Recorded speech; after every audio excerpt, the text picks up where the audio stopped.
자, 이 페이지에서는 당나라에 관해서 설명할게요. 당나라는 수나라가 멸망한 다음에 수나라 출신의 장군이었던 이연이라는 사람이 세웠습니다. 그래서 이연은 이 사람이 이제 황제가 되기 전에 사용했던 이름이고 황제가 된 다음에 얻게 된 칭호가 고조라고 보면 되겠어요.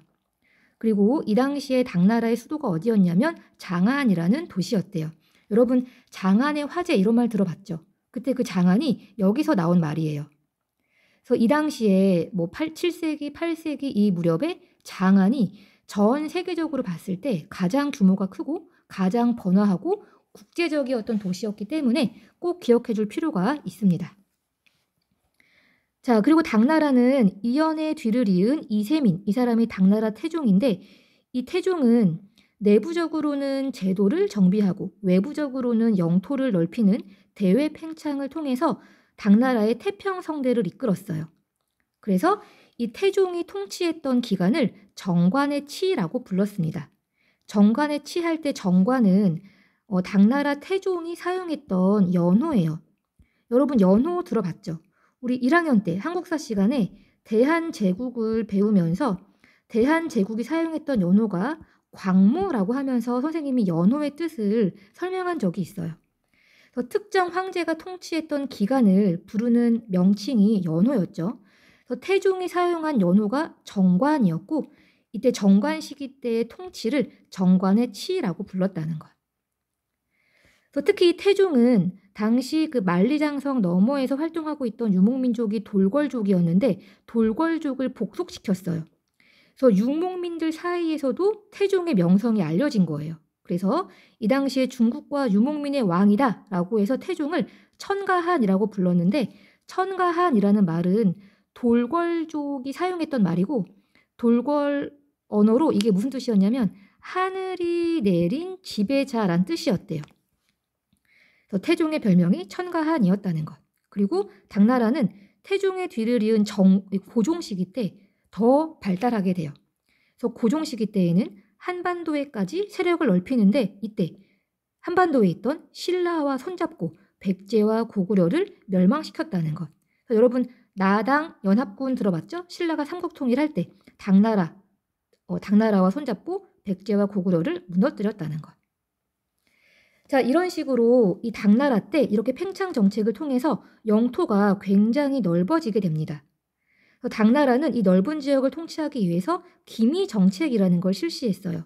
이때 기미라는 건 뭐냐면 죽은 깨를 얘기하는 게 아니라 기미는 말곶비예요. 말곶비 또는 그 강아지 목줄.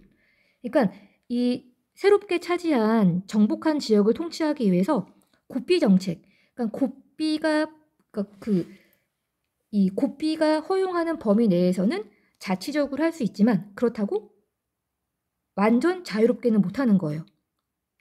그래서 여기 보면 정복한 지역을 그 지역의 우두머리한테 자치할 수 있게 해주지만 중앙에서 보낸 관리를 통해서 감독을 받도록 했다는 것.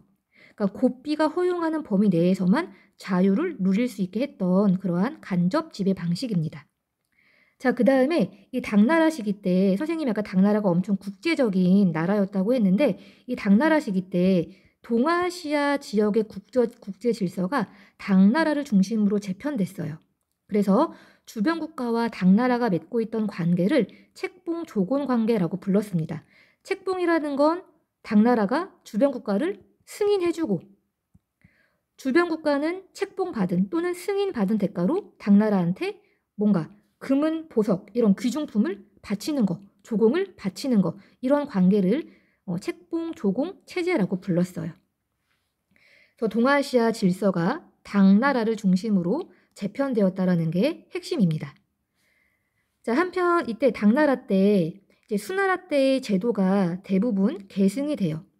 그래서 율령 체제라는 건 이 율자가 우리 임률의 율자가 이 율자인지는 모르겠는데 율자는 법 율자예요. 그 다음에 령은 명령 영자. 그러니까 율령이라는 건 쉽게 말하면 국가 운영에 필요한 법, 제도 이런 걸 의미합니다.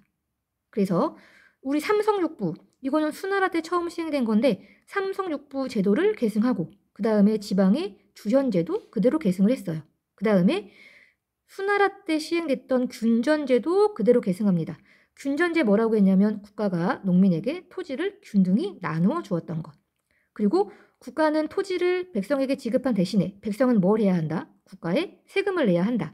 그래서 그 세금을 냈던 게 뭐였냐면 조용조, 그리고 군대에 가야 했던 부병제, 이런 게 있었다고 했었죠. 그래서 균전제, 조용조, 부병제는 이미 선생님이 앞에서 수나라 할 때 설명했던 내용이에요. 그러니까 이 균전제, 조용조, 부병제 세트가 당나라 때도 그대로 시행이 됐다는 걸 이해하면 되겠습니다. 여기 왼쪽에 그림이 잘 나와 있어요.